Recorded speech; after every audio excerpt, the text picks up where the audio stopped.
নমস্কার বন্ধুরা, বুক এড চ্যানেলে আপনাদের আরও একবার স্বাগত। আজ আমরা এমন একখানা বই নিয়ে কথা বলতে চলেছি যেটা কেবল কাগজের স্তূপ নয়, বরং আপনার আর্থিক পরাধীনতার শেকল কাটার এক ধারালো অস্ত্র।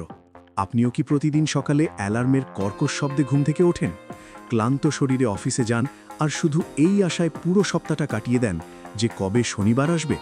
আপনার কি মনে হয় যে ৬৫ বছর বয়সে যখন হাঁটুতে আর জোর থাকবে না, তখন বড়লোক হয়ে কোনো লাভ আছে? যদি আপনার উত্তর হয় না, তাহলে সিট বেল্ট বেঁধে নিন, কারণ আজ আমরা এম.জে. ডিমার্কোর কালজয়ী বই দ্য মিলিয়নেয়ার ফার্স্ট লেনের গভীর বিশ্লেষণ করব। এই বই আপনাকে জানাবে কিভাবে আপনি আপনার যৌবনেই রিটায়ার করতে পারেন এবং নিজের শর্তে জীবন কাটাতে পারেন। অধ্যায় ১, দ্য গ্রেট ডিসেপশন, সেই বিশাল ধোঁকা যেখানে আমরা সবাই ফেঁসে আছি। ভেবে দেখুন তো, ছোটবেলা থেকে আমাদের কি শেখানো হয়েছে? ভালো করে পড়াশোনা করো, ভালো চাকরি পাও, টাকা জমাও, কিপটেমি করো আর মিউচুয়াল ফান্ডে ইনভেস্ট করো। সমাজ বলে যে আপনি যদি ৪০ বছর ধরে ঘানি টানা বলদের মতো খাটেন, তাহলে ৬৫ বছর বয়সে আপনার কাছে একটা বাংলো আর একটা বড় গাড়ি থাকবে। কিন্তু বন্ধুরা, একটু দাঁড়ান। ৬৫ বছর বয়সে সেই ফেরারির কি দাম, যখন আপনি সেটা ঠিক করে চালাতেই পারবেন না? এম.জে. ডিমার্কো একে বলেন গেট রিচ স্লো, যেটা আসলে একটা জুয়া। আপনি আপনার আজকের খুশিগুলো একটা অনিশ্চিত ভবিষ্যতের জন্য বন্ধক রাখছেন। এখানে লেখক একজন ইনভেস্টমেন্ট ব্যাংকারের গল্প শুনিয়েছেন।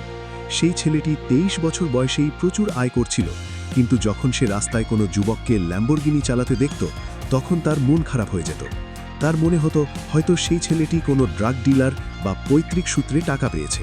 কিন্তু যখন সে গভীরে জানল, তখন সে বুঝতে পারল যে বড়লোক হওয়ার একটা গোপন রাস্তাও আছে, যাকে বলা হয় ফাস্ট লেন। আসল সত্যিটা হলো, স্লো লেনে আপনি আপনার স্বাধীনতা বিক্রি করছেন, আপনি আপনার সময়কে টাকার বদলে ট্রেড করছেন। আর মনে রাখবেন, সময় হলো একমাত্র জিনিস যেটা আপনি দ্বিতীয়বার আর কখনো কিনতে পারবেন না। অধ্যায় ২, রোড ট্রিপ টু ওয়েলথ, ধনী হওয়ার সফর আর সঠিক মানচিত্র। প্রায়ই মানুষ মনে করে যে বড়লোক হওয়া একটা ইভেন্ট বা ঘটনা, যেমন লটারি লেগে যাওয়া বা রাতারাতি ভাইরাল হয়ে যাওয়া। কিন্তু লেখক বলছেন যে ধনী হওয়া হলো একটা প্রসেস বা প্রক্রিয়া। এটাকে একটা রোড ট্রিপের মতো করে ভাবুন। ১, আপনার গাড়ি, এটা আপনার চিন্তা আর আপনার দক্ষতা।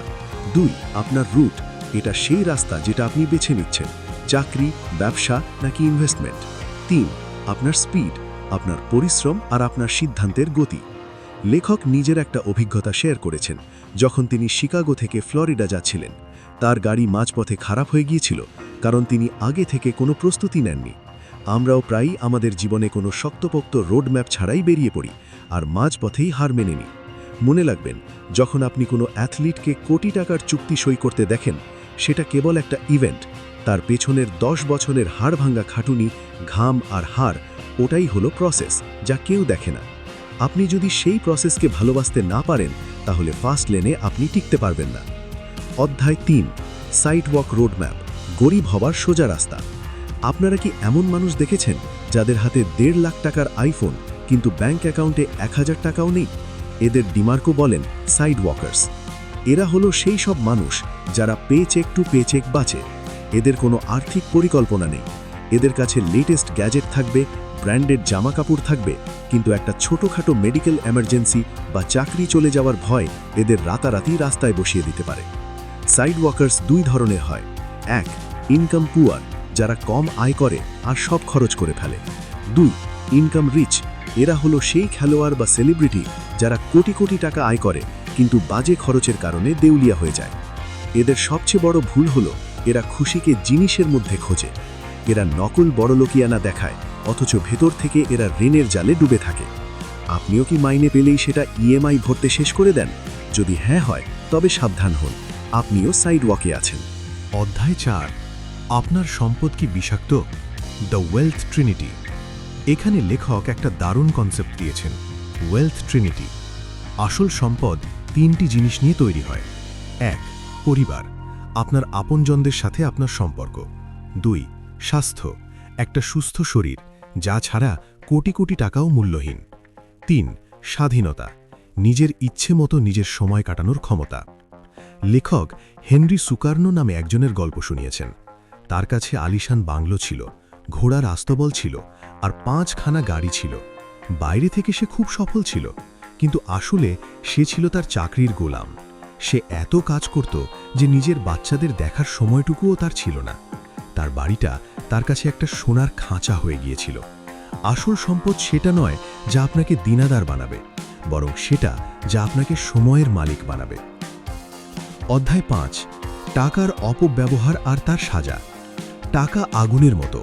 যদি আপনি একে সঠিকভাবে ব্যবহার করেন তবে এটি আপনাকে উষ্ণতা দেবে, কিন্তু ভুল ব্যবহার করলে এটি আপনাকে পুড়িয়ে ছাই করে দেবে। এমজে ডিমার্কো জানিয়েছেন কিভাবে তিনি তার জীবনের প্রথম বড় রোজগার দিয়ে একটা স্পোর্টস কার কিনেছিলেন। তার মনে হয়েছিল তিনি খুব কুল দেখাচ্ছেন, কিন্তু শীঘ্রই ইনি বুঝতে পারলেন যে সেই গাড়ির মেইনটেনেন্স আর খরচ তাকে সেই চাকরির সাথেই বেঁধে ফেলেছে যেটাকে তিনি ঘৃণা করতেন। যদি আপনি আপনার রোজগার দিয়ে কেবল আপনার ইচ্ছা, ওয়ান্টস পূরণ করছেন আর সম্পদ, অ্যাসেটস তৈরি করছেন না, তাহলে টাকা আপনাকে ব্যবহার করছে। টাকা আপনাকে তখনই স্বাধীনতা দেবে যখন আপনি তাকে কাজে লাগাবেন, নিজে তার জন্য কাজ করবেন না। অধ্যায় 6, দায়িত্ব আর দায়বদ্ধতা, দ্য পাওয়ার অফ চয়েস। এখানে লেখক হিচহাইকিংয়ের উদাহরণ দিয়েছেন। যখন আপনি আপনার আর্থিক জীবনের সিদ্ধান্ত অন্যের, যেমন সরকার, আপনার বস বা বাজারের উপর ছেড়ে দেন, তখন আপনি একজন হিচহাইকারের মতো, যে অন্যের কাছে লিফট চাইছে।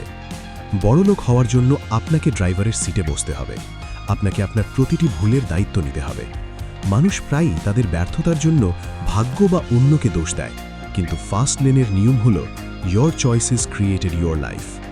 লেখকের এক বান্ধবী, যার পার্স মেক্সিকোতে চুরি হয়ে গিয়েছিল, সে বারবার নিজেকে শিকার বলে দাবি করছিল, কিন্তু সত্যিটা হলো সে সাবধানতা অবলম্বন করেনি। যতক্ষণ না আপনি আপনার ভুলগুলো স্বীকার করবেন, ততক্ষণ আপনি সেগুলো শুধরে নিতে পারবেন না। অধ্যায় 7, স্লো লেনের মিথ্যে, the slow lane illusion. Slow lane মানে মধ্যবিত্তের সেই রাস্তা যা নিরাপদ মনে হয়, কিন্তু আসলে নয়। স্লো লেনাররা তাদের আজকে বিক্রি করে দিয়ে আগামীকাল কেনার চেষ্টা করে। এখানে জো নামে একজন উকিলের গল্প আছে। জো তার পুরো জীবন আইন নিয়ে পড়াশোনা আর প্র্যাকটিসে কাটিয়ে দিয়েছে। সে 12 বছর ধরে প্রতিদিন 14 ঘন্টা করে কাজ করেছে।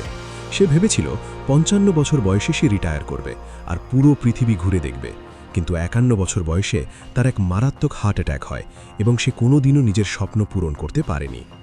স্লো লেনের সমস্যা হলো আপনার জীবনের কন্ট্রোল আপনার হাতে নেই।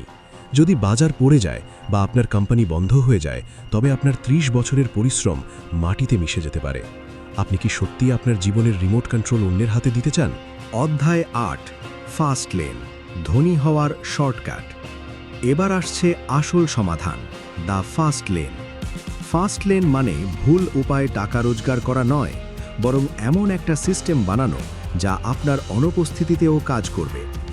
এটা বোঝানোর জন্য লেখক পিরামিড তৈরি করা 2 ভাই চুমা আর আজুরের গল্প শুনিয়েছেন। আজুর প্রথম দিন থেকেই ভারী পাথর বইতে শুরু করে দিল। সে খুব পরিশ্রমী ছিল, কিন্তু তার শক্তি ছিল সীমাবদ্ধ। 10 বছর পর সে ক্লান্ত হয়ে গেল এবং তার পিরামিড অর্ধেকও তৈরি হলো না। অন্যদিকে চুমা প্রথম 3 বছর কিছুই বানালো না। সে শুধু একটা মেশিন তৈরির কাজে ব্যস্ত ছিল।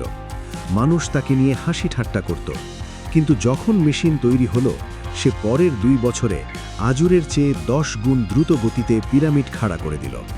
ফাস্ট লেনের সার কথা এটাই, মেশিন বানান, এমন ব্যবসা দাঁড় করান যা আপনার সময়ের উপর নির্ভর করে না। সেটা কোনো সফটওয়্যার হতে পারে, কোনো ব্র্যান্ড হতে পারে, বা কোনো কন্টেন্ট প্ল্যাটফর্ম। যদি আপনি ঘুমের মধ্যেও টাকা রোজগার করেন, তবে আপনি ফাস্ট লেনে আছেন। বন্ধুরা, দ্য মিলিয়নেয়ার ফাস্ট লেন আমাদের এক তেতো কিন্তু প্রয়োজনীয় সত্যি শেখায়। ধনী হওয়া কোনো আকস্মিক ঘটনা নয়, বরং একটা পছন্দ বা চয়েস।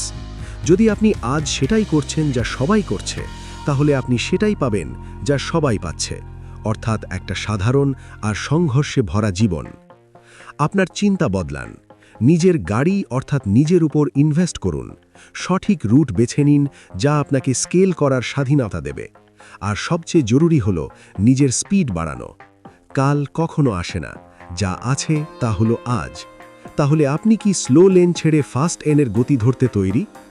যদি আপনাদের এই ভিডিওটি ভালো লেগে থাকে, তাহলে বুক অ্যাড চ্যানেলটি সাবস্ক্রাইব করতে ভুলবেন না। আপনার সেই সব বন্ধুদের সাথে ভিডিওটি শেয়ার করুন যারা নিজেদের চাকরি নিয়ে বিরক্ত বা জীবনে বড় কিছু করতে চায়।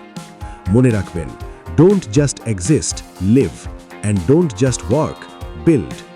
দেখা হচ্ছে পরের ভিডিওতে অন্য একটা দুর্দান্ত বইয়ের সাথে। ততক্ষণ শিখতে থাকুন আর এগিয়ে চলুন। ধন্যবাদ।